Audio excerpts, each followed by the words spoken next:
আমার আসলে কাজের ক্ষেত্র, সেটি হচ্ছে বাংলা এবং বাঙালিত্ব নিয়ে আমি কাজ করি। আমি যতদূর জানি আমাদের দেশে চায়না, কোরিয়া, জাপান, ফ্রান্স তাদের মাতৃভাষা অর্থাৎ জাপানিরা জাপানিজ ভাষা শেখানোর জন্য বাংলাদেশে অন্তত 5টি বিশ্ববিদ্যালয়ের সাথে কোলাবোরেটলি তারা অর্থ দিয়ে, তারা টাকা দিয়ে জাপানি ভাষাটা আমাদেরকে শেখানোর চেষ্টা করছে। কিন্তু পৃথিবীর বুকে ভাষা নিয়ে গর্ব আমাদের চেয়ে কারোর করার কথা নয়, কারণ রক্ত দিয়ে আমরা বাংলায় কথা বলবার অধিকার অর্জন করেছি। এবং আরেকটি তথ্য আপনি জানেন কি না, পৃথিবীর সুমিষ্টতম ভাষার যে তালিকা রয়েছে, বাংলা সবসময় সেরা 5-এর মধ্যে। এত মিষ্টি ভাষা পৃথিবীতে খুব কম আছে। কিন্তু সত্যিকার অর্থে এই বাংলা বিশ্বায়ন করবার জন্য, এই ভাষা, এই সংস্কৃতি বিশ্বায়ন করবার জন্য পৃষ্ঠপোষকতার জায়গা সরকারের পক্ষ থেকে, আমাদের অতীতের সকল সরকারের পক্ষ থেকে অবহেলা বা এটা প্রয়োজন আছে বলে মনে করিনি। আমার এরকম মনে হয়েছে, আপনি একটি বিশ্ববিদ্যালয়ের উপাচার্য, আমার শিক্ষক, আমার কাছে মনে হচ্ছে আপনারও সেটা অনেকখানি করবার বলবার জায়গা রয়েছে যে এই বাংলা শুধু বাংলাদেশে না, এই বাংলা এবং বাঙালি সংস্কৃতি সারা বিশ্ব ছড়িয়ে পড়বে।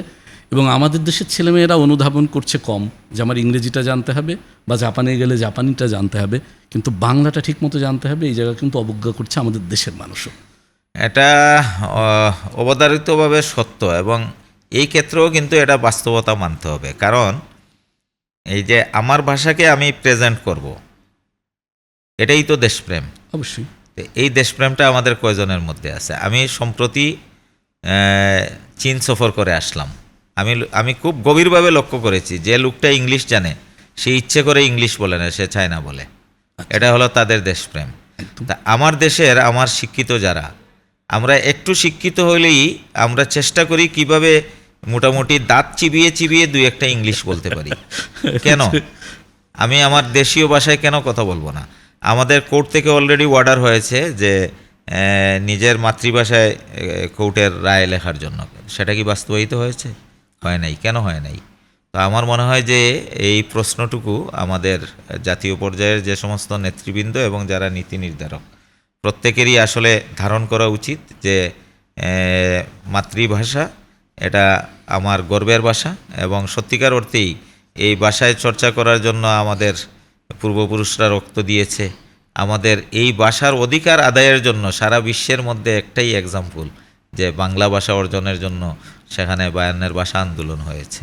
তো সেইটাকে কেন আমরা ধারণ করছি না? আমার মনে হয় যে এইটা আমার পক্ষ থেকেও এই সচেতনতা তৈরির যে কাজটুকু থাকবে, মিডিয়া, প্রত্যেকটি মিডিয়া, নট অনলি এই টেবিল, প্রত্যেকটি মিডিয়াও যেন এই বিষয়টা নিয়ে কাজ করে, এবং রাষ্ট্রীয় পর্যায়ে যারা আছেন তারাও এই ব্যাপারে খুব আন্তরিকতার সাথে কাজ করবেন। না হয় কিন্তু আমরা সেই লক্ষ্যে পৌঁছাতে পারবো না।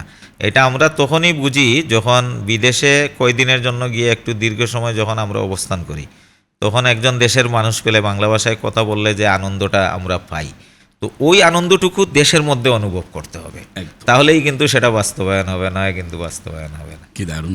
বাংলা বাঙালিত্ব ছড়িয়ে পড়ুক এবং আরও গর্ব নিয়ে ছড়িয়ে পড়ুক।